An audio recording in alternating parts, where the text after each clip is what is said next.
Hello అండి అందరికీ. ఏపీలో కూటమి ప్రభుత్వం అధికారంలోకి వచ్చిన తర్వాత ముఖ్యంగా 2024 నుంచి దళితుల మీద వివక్షత అనేది పెరిగిపోతుంది.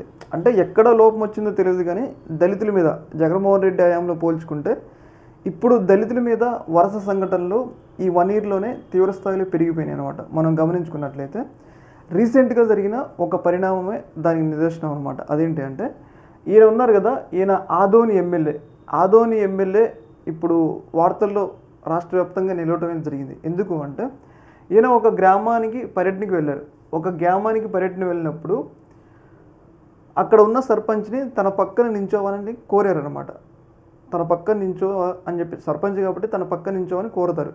అలాంటప్పుడు పక్కనే ఉన్న ఈమె టీడీపీ కార్యకర్త ఆయన చెవిలో ఏం చెప్పింది అంటే, ఆయన దళితుడు సార్ పక్కన నిలబడకూడదని చెప్పింది అనమాట.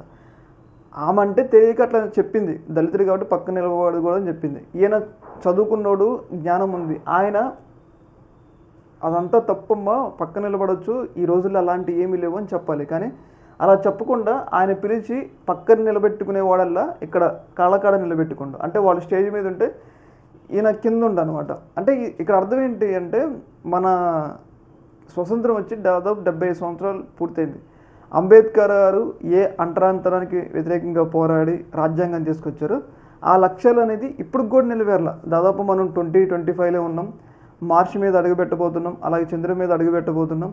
ఇంత అడ్వాన్స్డ్ జనరేషన్లో కూడా అయినా కానీ కొన్ని మెదళ్ళలో మాత్రం ఎందుకో అంటరానితనం అనేది ఉండిపోయిందనేది ఈ సంఘటన యొక్క నిదర్శనం అనమాట. మనం గమనించుకున్నట్లయితే జగన్మోహన్ రెడ్డి హయాంలో ఇలాంటి సంఘటనలు అనేవి మనం చూడలేం.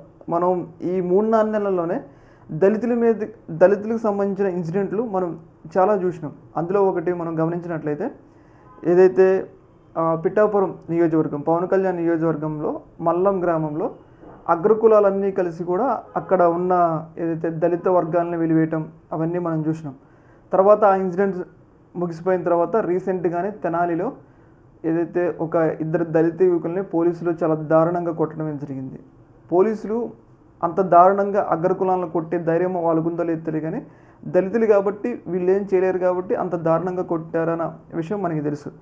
ఇంకోటి ఏంటి అంటే ఈ ఇన్సిడెంట్లన్నీ తర్వాత రీసెంట్గానే మనం చూసుకున్నట్లయితే తిరుపతిలో ఒక విద్యార్థి, జేమ్స్ అనే విద్యార్థి మీద చాలా దారుణంగా దాడి చేసి కొట్టడం జరిగింది. ఆయన చాలా దారుణంగా కొట్టారు. అక్కడ కూడా దళిత విద్యార్థి. ఇక్కడ మనం చూసుకుంటే ఇక్కడ దళిత సర్పంచ్ అని చెప్పేసి పక్క నిలబెట్టుకునేవాడల్లా అక్కడ కాళ్ళకాడ నిలబెట్టుకున్నాం. అంటే ఇవన్నీ మనం గమనించుకున్నట్లయితే ఏంటి అంటే ఎక్కడో ఏదో దళితుకి వ్యతిరేకంగా కూటమి ప్రభుత్వం నడుచుకుంటుందన్న ఒక ఇంప్రెషన్ అనేది ప్రజల్లోకి వేరుపడుతుంది అనమాట. అర్థమైంది కదా. ఇంకోటి ఏంటి అంటే ఇంత జరుగుతున్నా కానీ అటు ప్రభుత్వం నుంచి కూడా మరి ఎలాంటి ఖండనం రాల. ఇప్పుడు దళిత వ్యక్తిని ఒక ఎమ్మెల్యే కాళ్ళకాడ నిలబెట్టుకున్నప్పుడు ప్రభుత్వ పెద్దలు చంద్రబాబు నాయుడు గారు కానీ లోకేష్ గారు అయినా కానీ పవన్ కళ్యాణ్ గారు కానీ వాళ్ళు ఖండించాలి. ఎందుకంటే దళితుల ఓటింగ్ దాదాపు 20% ఉంది. వాళ్ళ మీద రెస్పెక్ట్ లేకపోయినా వాళ్ళ ఓటింగ్ కన్నా రెస్పెక్ట్ ఉండాలి.